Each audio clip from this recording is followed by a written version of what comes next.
Wherever you may be watching us from, this is News Review. My name is Lamin Jai. Coming up on the program, High Court dismisses Yankuba Toure's bail application. Also coming up, Turkish Embassy holds press conference as country marks third anniversary of a coup attempt. We have that story and then we'll bring it to you a little later. But in the studios today, I am with Fatou Sise. Fatou will be doing the papers today. Fatou, welcome. Thank you, Lamin. So I'll start the newspaper review with Standard. Bibi Dabo forms political party. MOU signed to turn GTTI into university. ST's management speaks on wife-beating allegations. Police drop charges against 3 years Jotna protesters. The Standard lead story is saying, Bibi Dabo forms political party. Bakari Bunja Dabo, a former vice president under the People Progress Party, has announced the I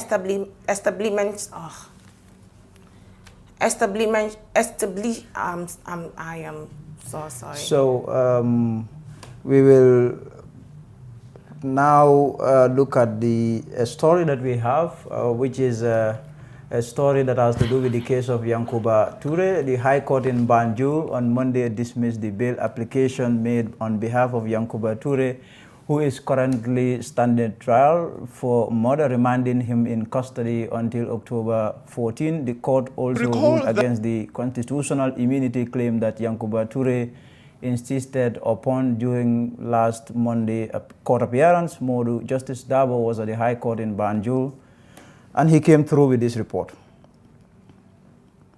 It will be recalled that Yankuba Toure last week appeared before Justice Ibrahim Ajete on allegations of causing the death of a former Gambian finance minister in 1995, but he refused to say whether he was guilty of the alleged crime or not, insisting that he was relying on a constitutional immunity purportedly extended to him by the Constitution of the Gambia. His lawyers, led by Abdullahi Sissoho, also made an application on his behalf for him to be given liberty and granted bail as his case proceeds.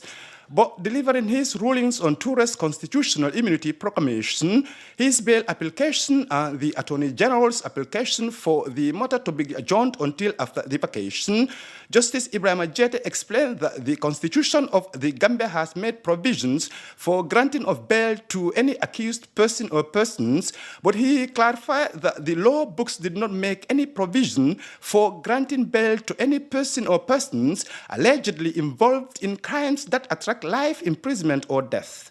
According to Justice Jete, murder under the laws of the land is a serious crime that can attract death.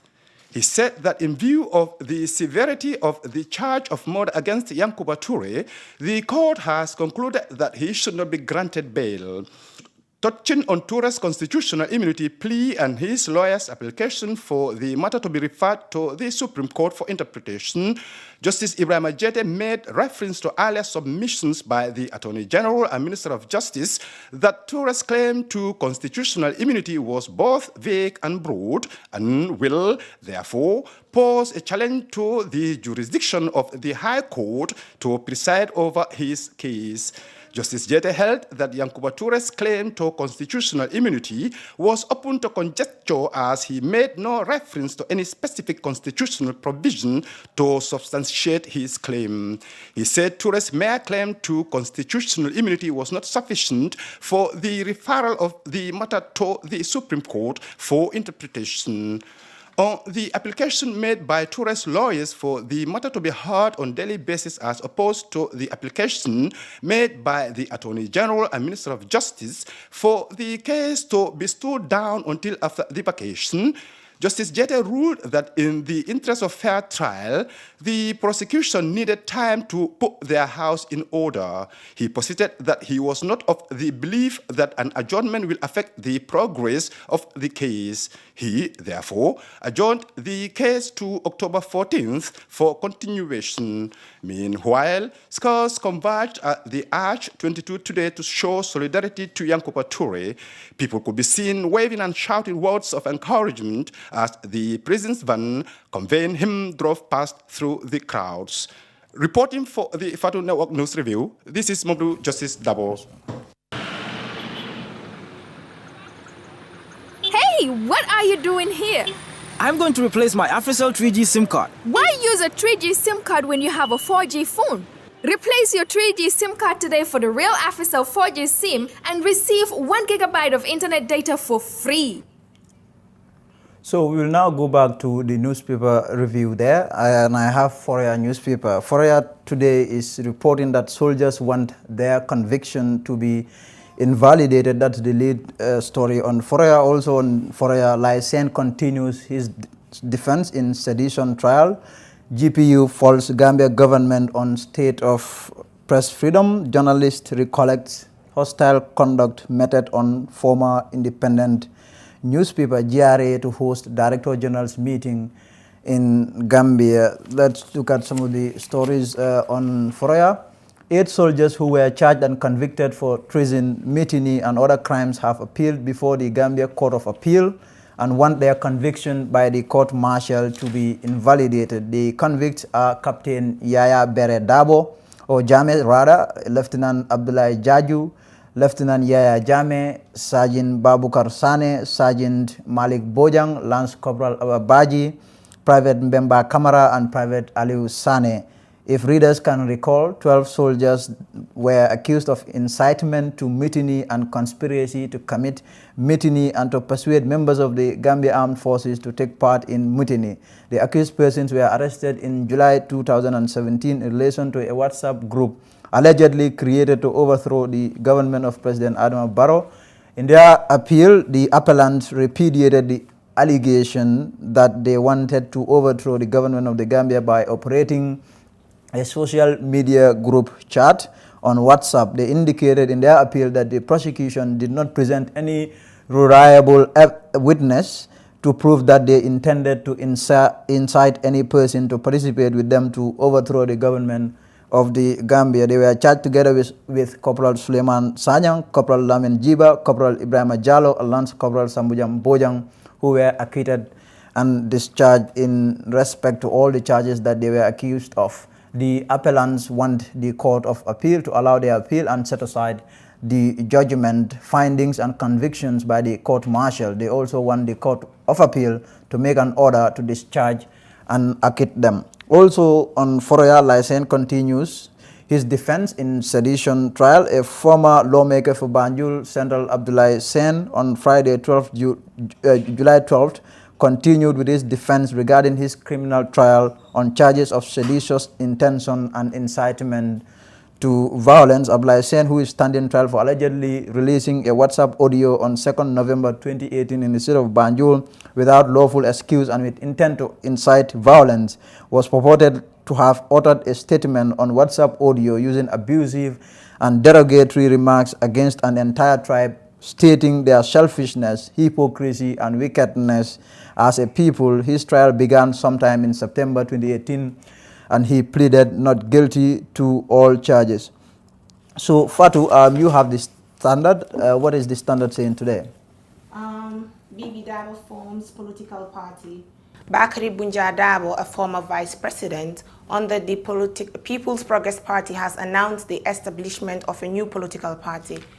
Mr. Dabo made this announcement at the Friendship Hostel on Saturday, where dozens of delegates gathered to give a report on their activities in their respective areas. They were assigned by the task force set up to revive the PPP by Mr. Dabo's camp. After the disputed December Congress, the new party will be called the Gambia for All Party. ST management speaks on wife-beating allegations. The management of the famous Gambian rapper over the weekend issued a statement clarifying what is called a misunderstanding between the star and his wife, which was making rounds on the internet. This followed an allegation made by the wife, Binta Tamba, on Instagram, claiming that she was beaten by ST, leading to her miscarriage. A screenshot of the message was shared widely online, causing great embarrassment to the much-liked musician and a renewed debate on domestic violence. Foreign Minister Tangara denies seeking ex-GPU president extradition.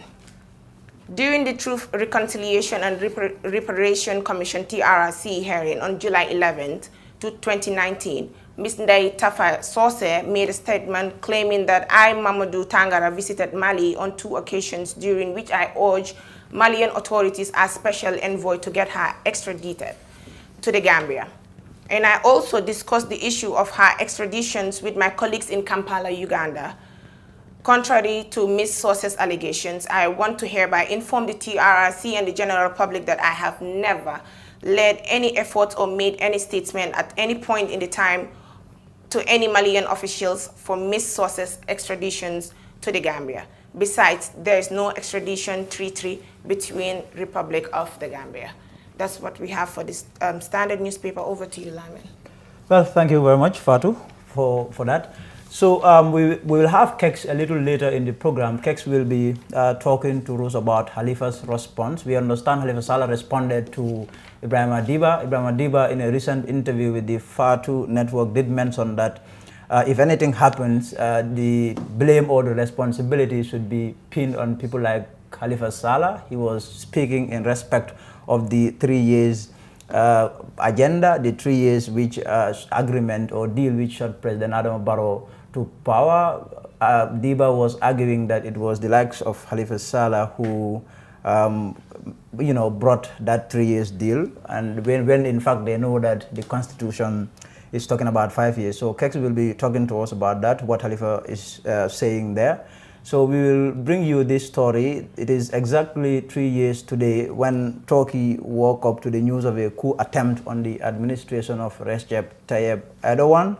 It was on July 15, 2016, when military officers reportedly, with support of powerful external entities, attempted to seize power in Turkey. In the reported coup attempt, over 200 people were said to have been killed, and the Turkish ambassador to the Gambia today convened a press conference to pay homage to the victims. Ambassador Ismail Shefa Yosher used the press conference held at the Turkish diplomatic house in the Gambia to, among others, describe those who died in the foiled coup as martyrs. More in this report.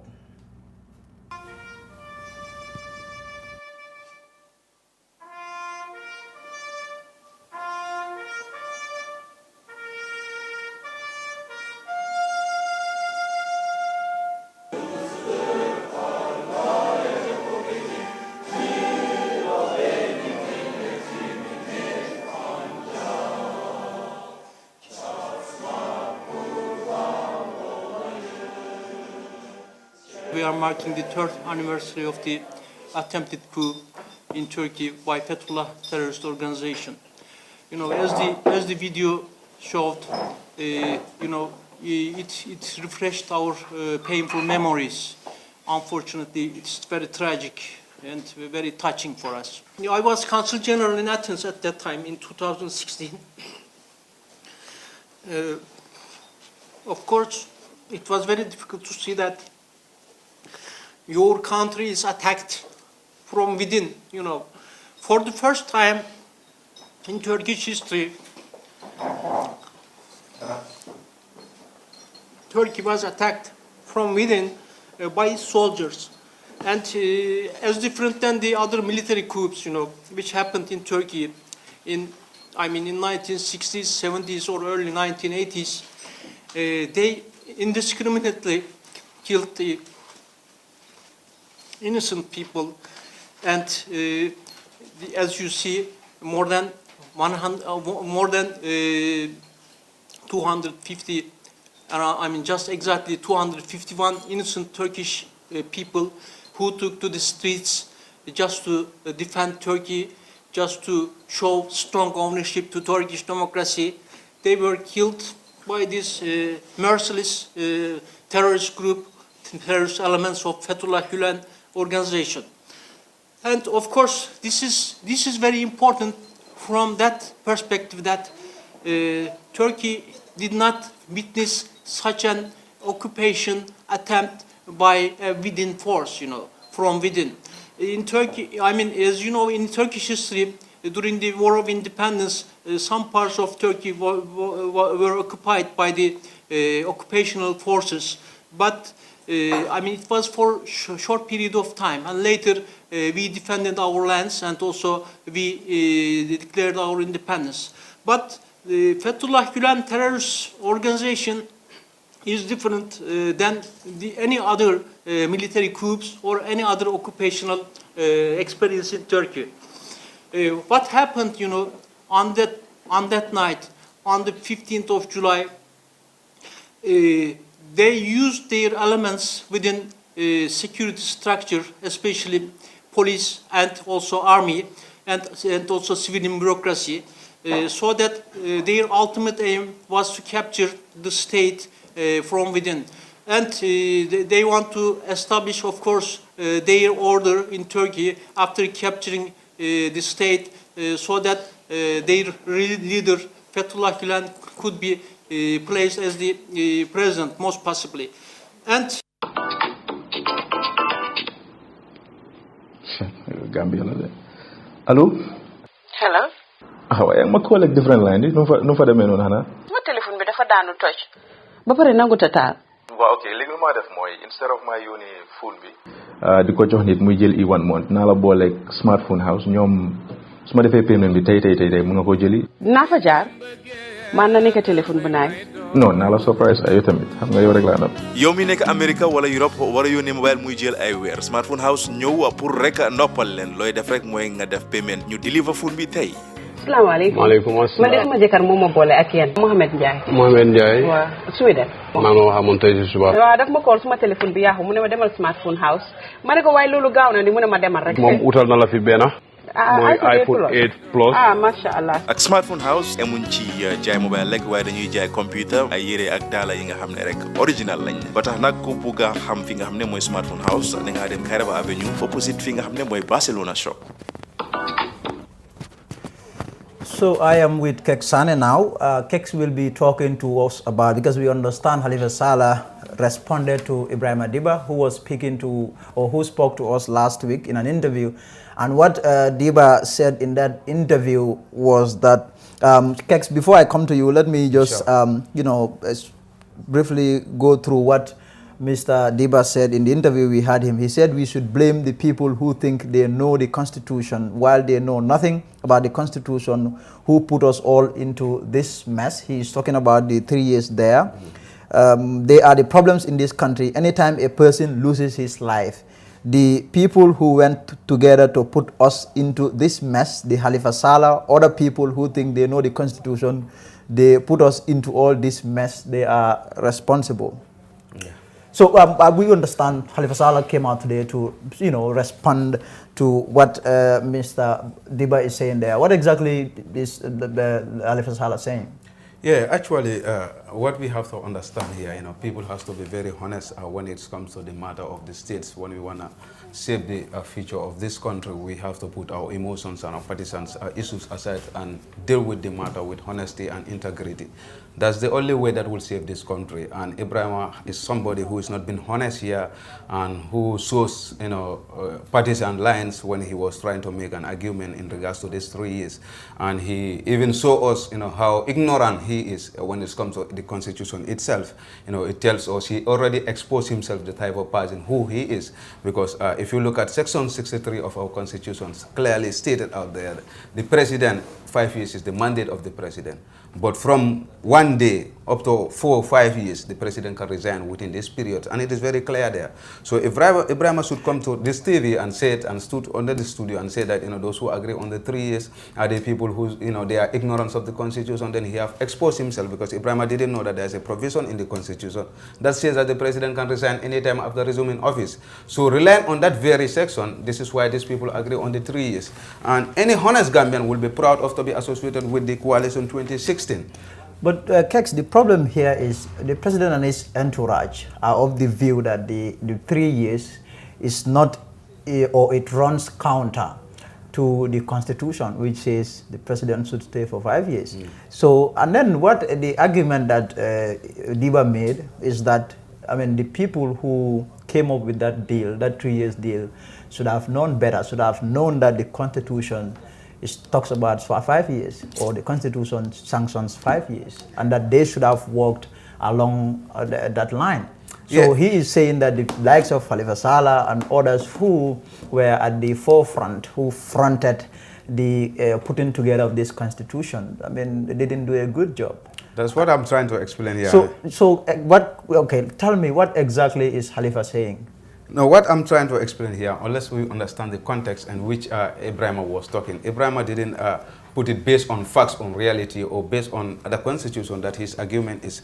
And it is very clear to Doi and any other political party that our stand is, we said the constitution said 5 years, which every Gambian knows that the constitution said 5 years, president who is elected. But the constitution doesn't tell you that the president cannot resign before the 5 years.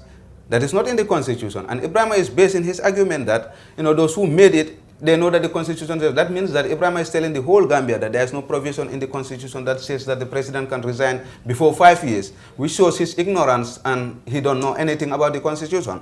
So that is what we want to make it very clear. And the position is very clear. It is left to Barrow. When they meet, they want to make an end to self-perpetuating rule.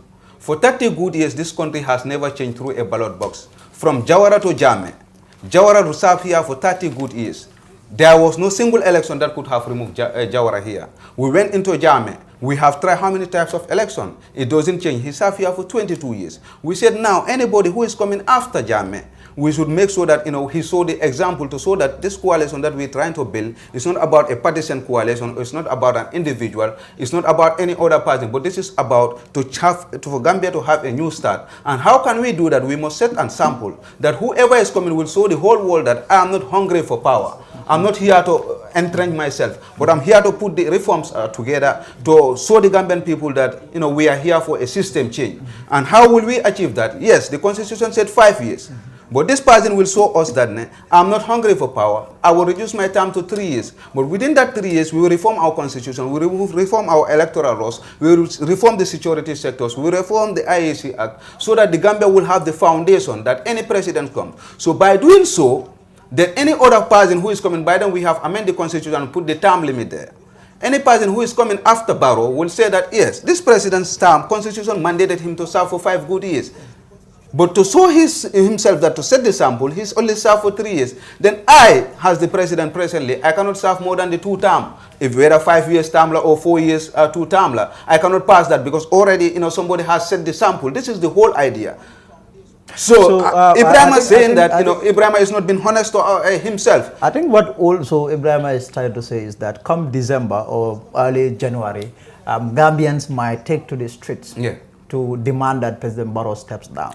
And his fear is if anybody should die in that exercise, responsibility or culpability should be that of people like Khalifa Sallah. And what we have seen clearly from Khalifa's response is that Khalifa does not want to have anything to do with this. That he should not want to be blamed for anything in this. What he's trying to emphasize, because people want to distort history. And, for me, like if an ordinary person say this on social media, I will not have even waste my time because it shows that the person is very, he's very dishonest and the person has no knowledge. I will not have talk. But Ibrahima is somebody who is very close to the executive of UDP as a political party. And if Ibrahima is going to talk, it looks like that he's talking on behalf of the party. So we will not going to, I personally will not take it very lightly. So this is why I want to make it very clear that he's not being honest.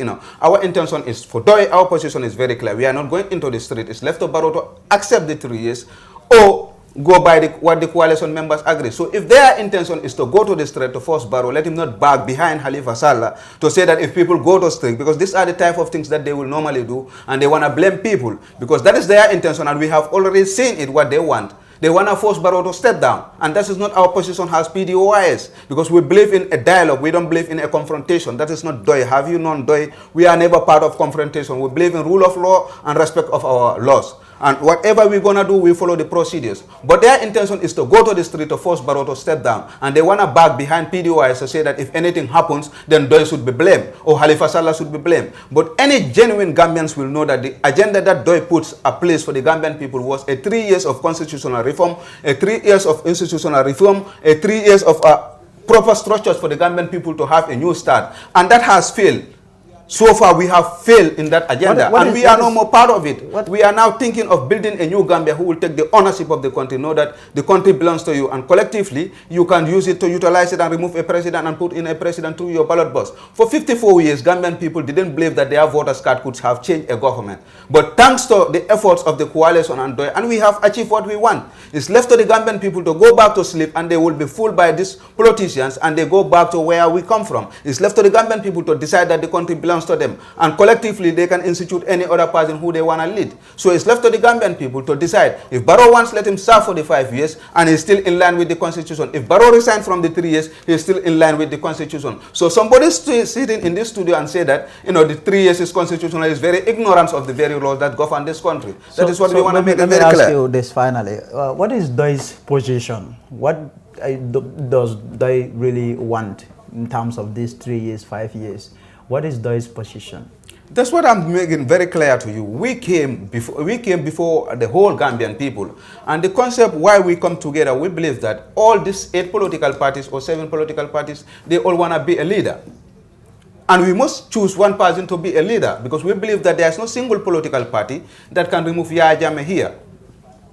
So we say, let's come together. How can we remove Yahya Jammeh? It's coming together, put all our political difference aside, and come together and select one single person to be the flag bearer of the coalition. So if 8 people come together and they say they will form a coalition, you must have some document, or you must have a guiding tool that will govern how you will run that selection.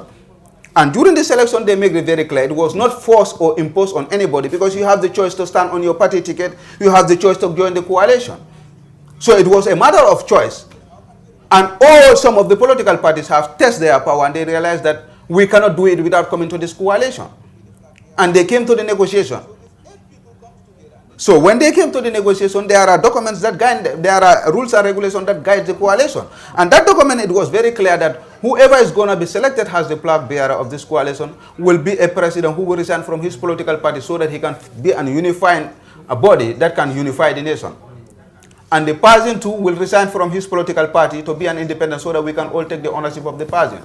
He will not contest in the next election after his term, because Gambia never have a level political ground whereby we will not have the incumbency to use the state resources and manipulate the people. So he said the party will not contest in the next election. And the 4th one is the person will only serve for 3 good years. And during his 3 years, he will not show any party affiliation to any of the politics, but he will treat all the coalition members equal, so that everybody will take the ownership of the party. But why did this fail? Why Ibrahima didn't tell this to the Gambian people, that it's because of my party leader, that's why these things never achieved, because they are the very people who stood here and they say that they should not adhere to the document that guides them together. Why it's not honest to tell us that the failure that we have today is caused by their party? They divide the coalition. So you mean the division? Start from there. Why he's not talking about that? But he want to shift the blame to some people. They have no moral authority to even question Adama Barrow as we speak now, because they put us in this mess. But they are not talking about that. So for them, they have no moral authority to question any single Gambian for the failure of this coalition. If people are talking to save the future of this country, they should not have even a word to utter in this coalition. So the history is that people should not distort the history, and it is now very clear that we are ready to defend our party when people want to distort the history, because this history is meant for the young people to learn what were the mechanisms in place that shape why today he is having the right to come to Fatu Network and sit here and talk freely. It's because of this coalition. So if we want to rubbish this coalition, we will definitely come and tell them that all the plans and the procedures and the manner how this coalition will be run was put in place. But because of their selfish interest, that's why we are where we are. Thank you very much, Kex, there, for your time. That's Kex Sane there, providing us with some clarification in respect of Halifa Salah's response to Mr. Ibrahim Adiba, who last week said Halifa Salah and others should be blamed for the 3 years mess, the problem that is surrounding these 3 years, that President Adama Barrow is saying that he's not going to step down after the 3 years deal which has been agreed upon. So, but before we go, there is this story that we would want to bring you, or an interview rather. The Gambia robotics team last week returned to the country from Accra, Ghana, where it participated in the Pan-African Robotics Competition. The Gambia was among 4 African countries who won gold in the competition. And I managed to have an interview with some members of the team let's bring you that interview now, which will bring us to the end of today's news review. I will see you tomorrow. Thank you very much. Goodbye. Hello there, my name is Lamin Jai. In the studios, I have a team called Team Gambia. This is a robotics team that took part in the just ended Pan-African robotics competition in Accra, Ghana. So I have Mr. Keba Omar Jain, one of the organizers of this competition. Also, I have Hassan Silla, he's also an organizer of this competition, and I also have Lala Sanyang, who competed in this event. The team of this competition, or this robotic team, the name is Team Gambia. So I have this gentleman and a lady in the studios. So I'll first of all welcome them, and then we'll pick it up from there. Gentlemen, lady, welcome. Thank you for having us. So let me start with you, Mr. Jain. What can you tell us about this event? Right. So the Pan-African Robotics Competition is an event where we have teams from all across Africa competing in robotics. There's a challenge that they present you with. Ours was on resilient cities, and our challenge was to come up with a robot that can carry out the tasks that they designed for us, and we would be going against other teams on a court that they designed. So the competition was designed that way, and we each had a certain amount of time to get ready. And in our case, we had shorter than most of the teams. We actually had only 3 weeks. So our challenge was to come up with a competition to identify the members of the team, and then from there get the team to work well together and fundraise for them to be able to go to Ghana, where the event was held. So that is how, you know, the whole process was played out. But it was started from a challenge to coming up with a team, to getting the team there and competing. And well, in our case, we won as a result. Yes, we understand this event is in its 4th edition. Yes. And we also understand the Gambia was among 4 countries in Africa that won gold.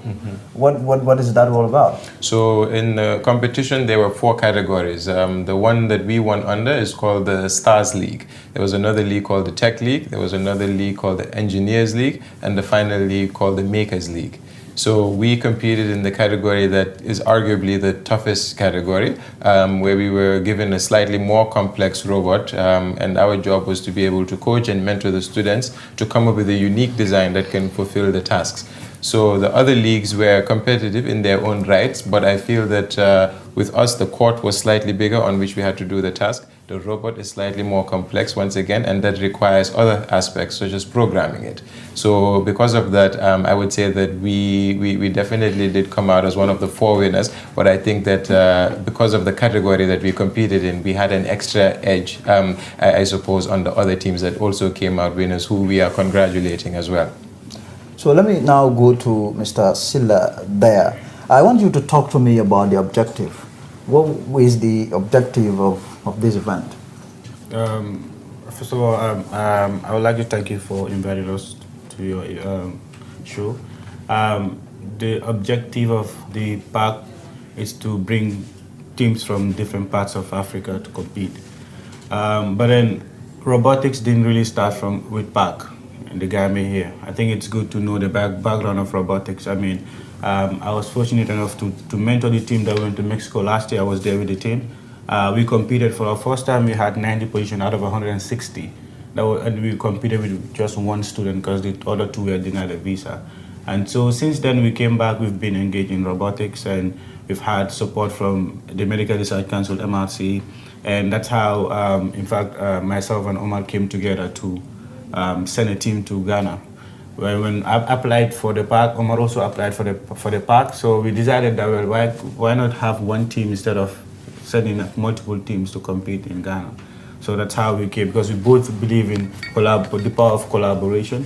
And then we had support from MRC, and they gave us the space to hold the training there. We had 2 months intensive training where we were training the students. Each of them were assigned mentors from MRC and other institutions. And you know, these are mentors that actually have experience in robotics, and they had to train them. So from there, like Omar said, we organized a competition. We call it the P-Park competition, where we had to select the best students to to represent the country. And we were right in our selection, I guess. And so that is how we were able to at least have the team that went to Ghana with the support from MRC, support from TAF, from Mr. Jagana, and other individuals that really helped, and other companies that really, MFH, and they helped fund the trip rather. And so that was really what happened, and we went, we competed, and we were looking forward to go and attend many other competitions. So this is the first time that you are competing at this event? At this particular event, yes. This is the first time Team Gambia is actually competing. And like Oman mentioned, the categories were different. The first category is called the engineering category. They have to just come up with design ideas or how to solve problems, not necessarily building something. And the second one was also called the Makers League. The Makers League, it's more like design. Think of ways to solve a problem using design thinking and stuff. And then there are only two categories actually that are directly dealing with robotics, which is our category, which is the Stars League, and then the Tech League. Tech League is for the young ones, but the Stars League is actually what the robotics, the whole event is all about. So Team Gambia winning that particular league, it means that we won the entire competition. So it was really a big success for us, given the fact that we won smoothly. Because I think the first round we led by 300 points, second round 300 points. And in fact, Team Gambia was going around helping other countries. And this has been acknowledged by some countries. They had their shows in their countries and they were mentioning us. I think this is a very good thing for the Gambia. Massive achievement there. Exactly. So let me just come to you now. You are a student, Lala. You took part in the competition as one of the team members.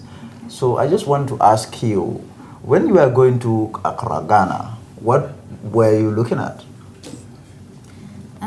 When we were going to Ghana, we were looking at for the competition, how will it be, and then also for to think about the competition and how will it be, and the challenges that we'll also face there.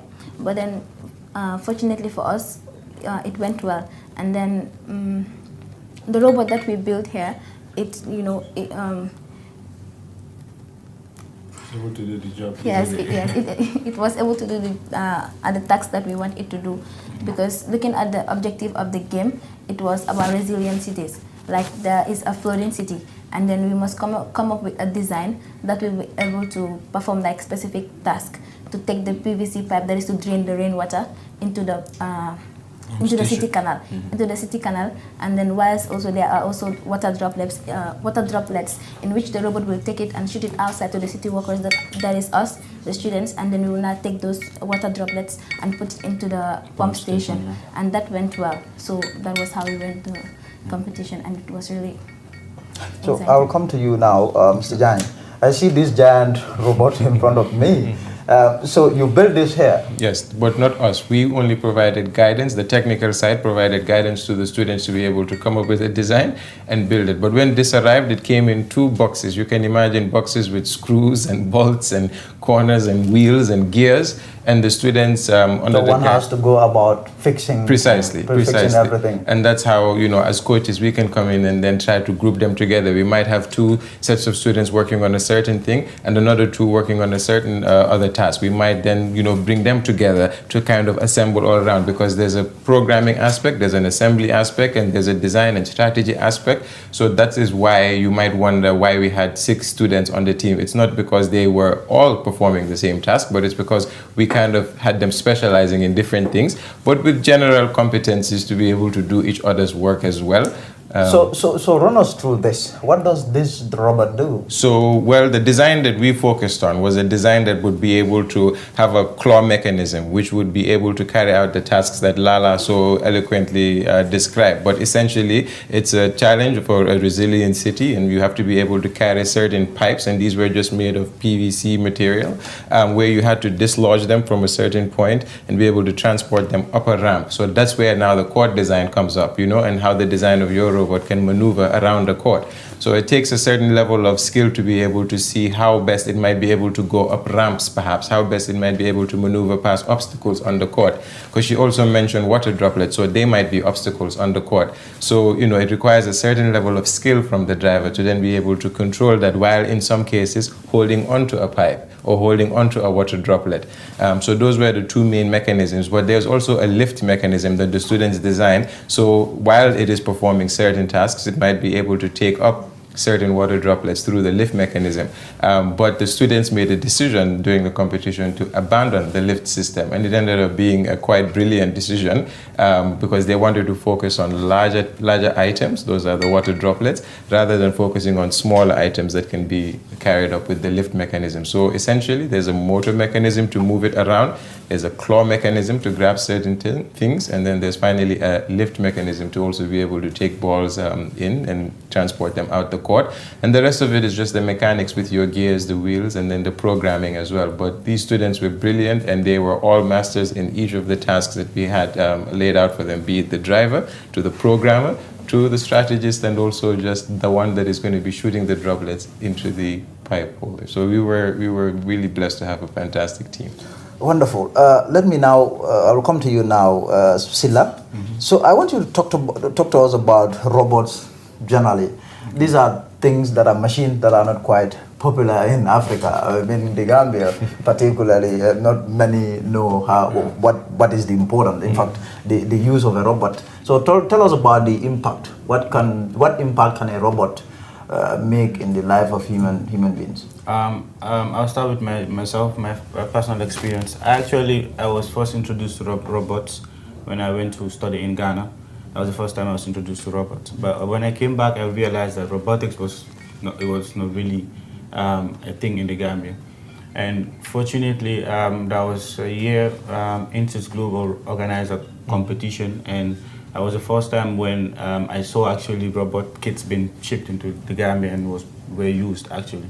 And I was fortunate enough to be a mentor to one of the teams. I mean, the team that actually eventually won that national competition. So since then, I feel like robotics, because from my own experience, robotics has been the fastest way to learn a lot of things in physics, a lot of things in mechanics and stuff.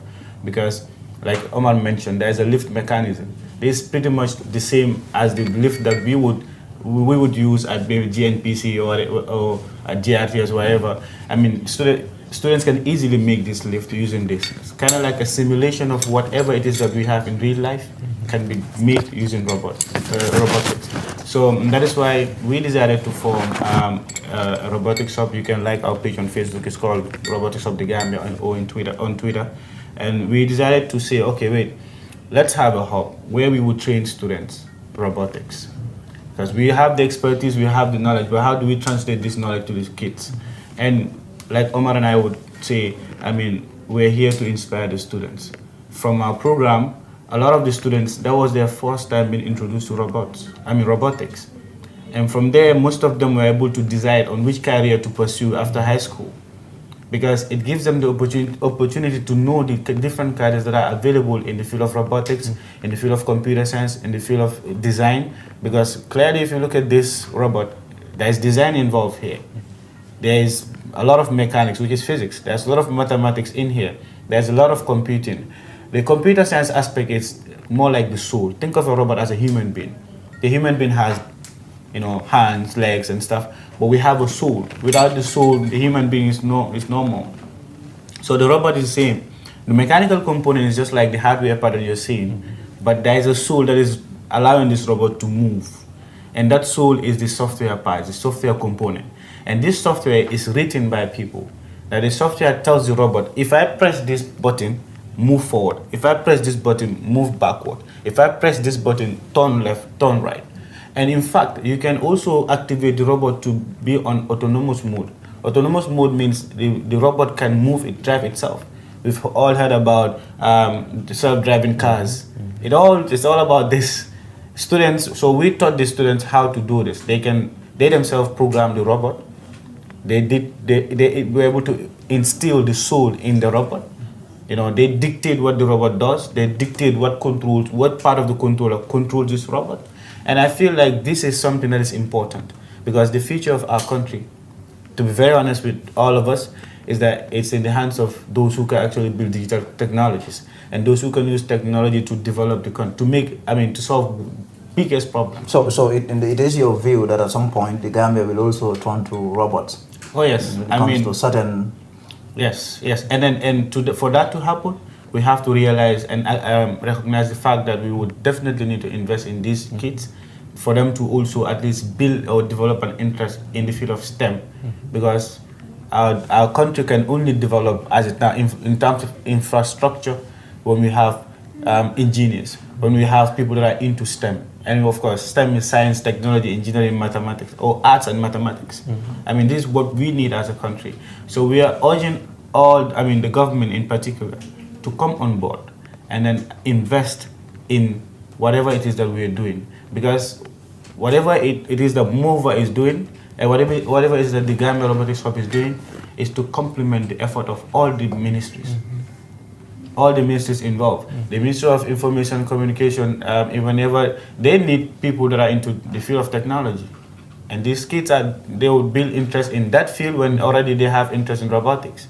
And the people that are in NAWEC, they will need people who can help them in what they're doing.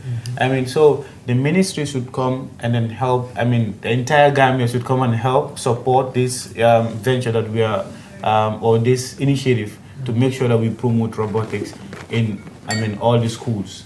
And that is our goal. It's all about competing. We can compete. But I feel like Omar and I have achieved our goal, which is that the students now can come to us and say, Omar, I think I now want to do computer science, or I think I now want to do mechanical engineering. Why is she saying this? Because she thinks she is now good with these things. It all starts here. So, we are happy that the students at least it has been impactful in their lives, and we hope that the message would be everywhere so we can get the support that we need. And so Lala, let me come to you. I see your trophy right in front of you. So I want to ask you, where do you want to see yourself? Since it is clear that you developed interest in robotics, where do you want to see yourself in this area? Like career? Yes. Oh, yeah, I would love to be an engineer, of course, mechanical engineer, because seeing this robot and then being because we have a lot of experience in it. So basically, to be a mechanical engineer will really be something good for me. Are robots dangerous? They can be, but we can control that to a very healthy degree by the kind of programming that we write. We can shed light on the fact that there are now autonomous weapon systems that are being developed, but the Gambia and Africa is far behind on those technologies, and what we are looking at is to look at sustainability issues around robotics, how robotics can help with themes like resiliency and stuff like that. So they can be, just as anything can be used for bad or evil, as much as it can be used for good.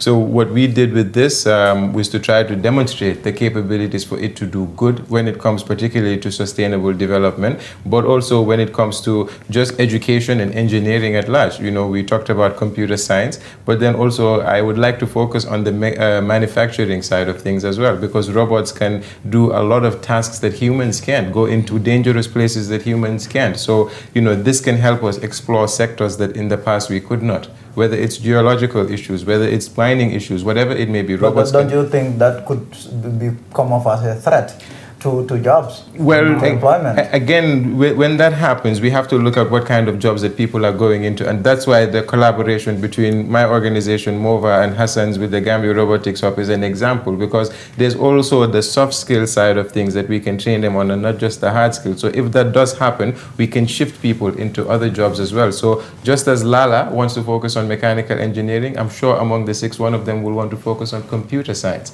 and that will be creating more jobs now. So just as much as it might take away from one hand, the other hand we are grabbing a lot as well. So computer science is just one example, but also design aspect of it and graphics, because you need to be able to have that as well to design a model that can maneuver and compete a course. But in all of that too, I want to say that the ministries are both actually doing a small bit toward robotics, because they do want to put on a girls robotics competition, and we know that through Mohurst, the Tertiary Education Institute institutions as well are going to get involved in this competition. And then with MOPSI, they helped us to get robots to compete for the local competition that we designed. So it was actually their kids. So they both have programs that are looking at the issues of robotics. And I think now with what we were able to accomplish with the students, it's testament that the Gambia can actually hold its own and compete. And the final thing maybe to add is just we want to give a tremendous amount of kudos to our driver who was extremely skilled, because in as much as there's the background work and the back end stuff, the actual day of the competition is really down to the driver and the encouragement and strategies that the team is being able to offer them to guide them through the course. But essentially, like Hassan described, there's a console controller that you have, and that is what you will use based on the programming you've written. So it takes a certain level of skill to be able to use that, master it, where you're not looking at the control but the court, and being able to maneuver. So we have to say a big kudos to our driver, who's also a team captain and could not be here because he's actually on exam. So Yusuf, a good luck to you and all the others doing exams. Yeah. But I believe the students will now definitely open up their horizon to not just engineering, but the computer science, the design aspect, but also just maybe the leadership aspect, because they were chosen as all-stars and they each had to now represent their school, but also the country. So I think there's a lot that goes beyond the robotics than just maybe what meets the eye and whether it has dangerous qualities or not. I think that in the end is up to the human designer, and then also the level of guidance and experience that they put into the task at hand. So is it possible to make this work? Yes, yeah. I believe we'll be able to do so. We're going to make it work. You can easily bring it forward a little. So let's turn it around for you, or? No, I think it's fine. Just backward a little and forward. Okay, maybe we can also. You can use it now. We can put it on the ground. Is that okay? On the floor. So the students will now be able to demonstrate with one of our drivers as well, who's a brilliant driver, Demba Silla. Driver, okay. You can go in front. Can you lift the arm a little? That's fine, that's fine. So that's it. So that's the arm? That's the demonstration of the arm or claw mechanism that we have. Impressive. Yeah. That's fine. Hey, that's fine.